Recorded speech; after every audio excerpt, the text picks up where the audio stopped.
عمرك حاولت إن أنت تعمل حاجة مهمة وفجأة لقيت نفسك ماسك الموبايل أو مركز مع أي حاجة تانية وقلت لنفسك دقيقة بس وهرجع تاني، ولقيت نفسك الدقيقة بقت ساعة ولسه ما بدأتش لحد الوقت؟ حابة أقولك إن ده مش كسل منك، ده تشتت بس.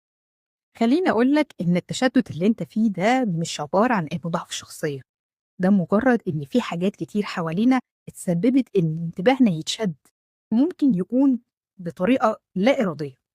بسبب الحاجات اللي حوالينا كلها، سواء كانت سوشيال ميديا، سواء كانت أحداث كتير بتحصل حوالينا بتخلي التركيز بتاعنا مش في مكانه. بس برضه ما ننساش حاجة مهمة، إن في أسباب ممكن تكون داخلية جوانا هي السبب في إن إحنا نوصل لمرحلة التشتت ده. ممكن من الأسباب اللي جوانا اللي تسبب لنا إن إحنا يحصل لنا حالة التشتت، أول حاجة الضغوط، إنك تكون مضغوط وتقول لنفسك كفاية كده، أو إنك خايف إن أنت تفشل فبتكون مأجل الخطوة. وحاجة كمان، ممكن يكون في إحساس جواك أصلا خايف إن أنت تواجهه فبتبعد عن الموضوع. وفي سبب مهم جدا جدا كلنا أو معظمنا ممكن يبقى فيه، هو فقدان الشغف، إنك تكون مش قادر إنك تعمل الحاجة دي أو إنك تشتغل عليها، لأن أنت من جواك أصلا مطفي، مفيش أي حاجة ممكن تكون مشجعاك إن أنت تشتغل فيه.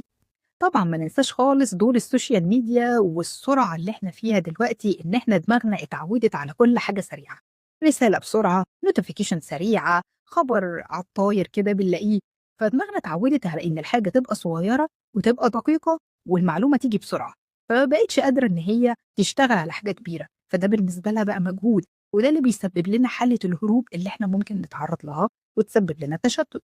خلّيني أقول لك على مثال بس صغير لحالة التشتت دي،